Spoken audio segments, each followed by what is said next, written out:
তাকে মাফ করে দেন। এই সম্পর্কে সুনানে তিরমিজি শরীফের হাদিস আনাস রাদিয়াল্লাহু তাআলা আনহু قال قال رسول الله صلى الله عليه وسلم اتبع البيت كل بني آدم خطاء وخير الخطائين التوابون প্রত্যেকটি মানুষের পাপী আর সকল পাপীদের মধ্যে শ্রেষ্ঠ তারা যারা আন্তরিকতার সাথে আল্লাহ রাব্বুল আলামিনের দরবারে ক্ষমা ভিক্ষা চায়। আনাস রাদিয়াল্লাহু তাআলা বলেছেন, নবী পাক সাল্লাল্লাহু আলাইহি ওয়াসাল্লাম বলেছেন, ওই ব্যক্তির সবথেকে উত্তম ব্যক্তি যে ব্যক্তি গুনাহ করে এবং আল্লাহ পাকের দরবারে নিজেকে পাপী সাব্যস্ত করে আল্লাহ পাকের দরবারে আন্তরিকতার সাথে মাথা ঝুঁকিয়ে ক্ষমা প্রার্থনা করে, আল্লাহ পাক ওই ব্যক্তিকে বিশেষ করে। যে কোরআনের কারীম থেকে বললাম তওবার বিষয়ে, এই আয়াতের মধ্যে দুটি বিষয় আমাদের জন্য লক্ষণীয়। এক নম্বর হলো আল্লাহ তাআলা বলেছেন যে বান্দা বান্দীরা যদি খাঁটি মনে তওবা করে আমি আল্লাহ এদের সারা জীবনের পাপ সমূহকে মুছে দেব, এদের সমস্ত জীবনের পাপ ক্ষমা করে এবং এদেরকে আমি আল্লাহ জান্নাতের ভিতরে প্রবেশ করাবো, সেটা আমার কুদরতি ক্ষমা দেব। অপর আয়াতে আল্লাহ রাব্বুল আলামিন বলেন, এই আয়াতের মধ্যে আল্লাহ তাআলা যে দুটি বিষয় লক্ষণীয় কথা বলেছেন তার মধ্যে আল্লামা ইবনে হাজার আসকালানী রাহমাতুল্লাহ আলাইহি ফাতহুল বারীতে সহিহ বুখারীর 39 নম্বর হাদিসের ব্যাখ্যায় লিখেছেন, পূর্বে নবীদের শরীয়তের তুলনায় আমাদের শরীয়ত হলো খুবই সহজ। অন্যান্য নবীদের শরীয়তে মানুষ যদি পাপ করতো, মানুষ যদি গুনাহ করতো, মানুষ যদি অন্যায় করতো, সেই বান্দা দুনিয়ার বুকে আর বাঁচার কোনো রাস্তা থাকতো না। অর্থাৎ বান্দাকে দুনিয়ার বুকে আর কোনো থাকার অধিকার থাকতো না। অর্থাৎ বান্দা গুনাহ করেছে, ভুল করেছে, পাপ করেছে, এই পৃথিবীতে আর বসবাস করার কোনো জায়গা হতো না। অর্থাৎ বান্দাকে শেষ করা পর্যন্ত নিজেকে শেষ করা ফেলা ছাড়া আর কোনো রাস্তা থাকতো না। পক্ষান্তরে আমাদের নবীদের এই উম্মতের জন্য বান্দা যদি গুনাহ করে, আকাশ পরিমাণ যদি গুনাহ করে, পাতাল পরিমাণ যদি গুনাহ করে, সমুদ্র পানি পরিমাণ যদি গুনাহ করে, বান্দা যদি আল্লাহ দরবারে খালিস দিলে, খালিস মনে আল্লাহ তাআলা দরবারে খাঁটি মনে তওবা করে, আল্লাহ তাআলা আল্লাহ রাব্বুল আলামিন ওই বান্দার জীবনের যাবতীয় গুনাহ খাতাকে মাফ করে দেবে।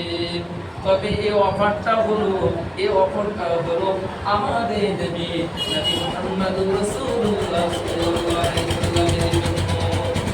আর নবীদের জামানায় তাদের কওমদের উপরে এই কথা আল্লাহ বলেননি।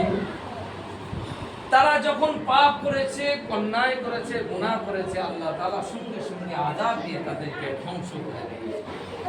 আর আমরা যে শেষ নবীর উম্মত হয়ে এসেছি দুনিয়াতে, আল্লাহ পাক আমাদেরকে অনেক শুকরিয়া, আল্লাহ পাকের কোটি কোটি শুকরিয়া যে আল্লাহ পাক আমাদেরকে শেষ নবীর উম্মত করে দিয়েছে। সকলে বলে সুবহানাল্লাহ। আল্লাহ পাকের দয়া, আল্লাহ পাকের রহমত। তাছাড়া নবী রাসূলগণ পর্যন্ত আমাদের নবী মুহাম্মদুর রাসূলুল্লাহ সাল্লাল্লাহু আলাইহি ওয়াসাল্লামের উম্মত হওয়ার জন্য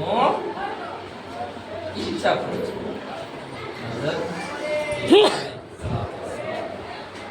ওনাকে আল্লাহ পাক চতুর্থ আসমানে তুলে দিয়েছেন। আল্লাহ পাক আবার শেষ নবীর উম্মত করে উনি ইচ্ছা করেছিলেন, আল্লাহ পাক আমাকে যদি নবী না করতেন, আমাকে যদি রাসূল না করতেন, আমাকে যদি শেষ জামানার নবীর উম্মত করে পাঠাতেন, আল্লাহ পাক আমি বড় ভাগ্যবান। আল্লাহ পাক ওনার দোয়াকে কবুল করে নিয়েছিলেন এবং চতুর্থ আসমানে তুলে দিয়েছিলেন, ওনাকে আল্লাহ পাক পাঠালেন। তো যে কথা বলছিলাম, তওবা করতে হবে আমাদের কি খাঁটি মনে তওবা। আল্লাহ রাব্বুল আলামিন অপর আয়াতে আমাকে নিয়েছেন ইল্লা মান তাবা ওয়া আমানা ওয়া আমিলা আমালান সালিহান ফাউলাইকা ইবাদদিলুল্লাহু সাইয়্যাতিহিম হাসানাত ওয়া কানা আল্লাহু গফুরার রহিমা। আর যারা তওবা করবে, আমি আল্লাহ পাক আমার উপর ঈমান আনবে, নেক আমল করবে, আমি আল্লাহ পাক আল্লাহ তাআলা আল্লাহ রাব্বুল আলামিন তাদের জীবনের গুনাহ খাতাকে maaf করে দিয়ে, আমি তাদের গুনাহ খাতাকে maaf করে দিয়ে তাদের গুনাহগুলিকে আমি আল্লাহ নেকি দ্বারা পরিপূর্ণ করে দেব। সুবহানাল্লাহ।